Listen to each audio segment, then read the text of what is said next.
दुई-तिहाईको करिबको सरकार छ।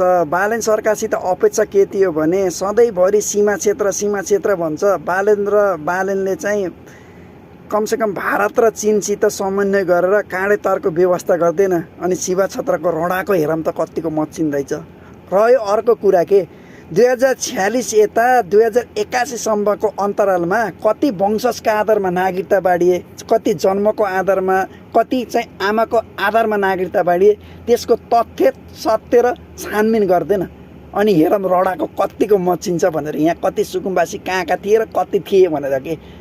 अनि 2046 देखि यता 2081 को अन्तरालमा जति पनि भूमि आयोग बने नि, जति पनि भूमि आयोगले सरकारी जग्गाको लाल पूर्जा सुकुम्बासीको नाममा विवरणहरू चाहिँ पेश गरे या वितरण गरे, तिनको सत्य तथ्य छानबिन गरेर जनता सामुन्ने प्रस्तुत गर्दैन।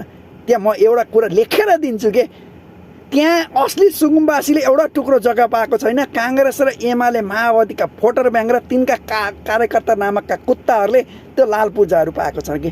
अर्को कुरा रह्यो काठमाडौँ र विभिन्न सहरी क्षेत्रमा खोला नालाका किनारमा सुकुम्बासीको बस्ती कहाँबाट बसेको छ भने यो जनयुद्धको कालमा हो कि।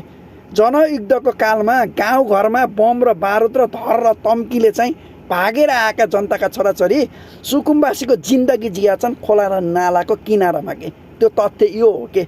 यहाँ यिनीहरूले यो विषयमा किन उठाउँदैन भने माओवादीको भेद खोल्छ भनेर के।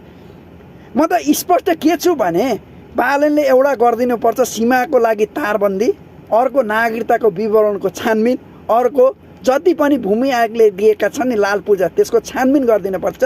काङ्ग्रेस एमाले माओवादीका कुत्ताको हैसियत र हिम्मत र तागत कस्तो थियो भन्ने कुरो त्यहाँ छर्लङ्ग र स्पष्ट हुन्छ कि जनता सामुन्ने।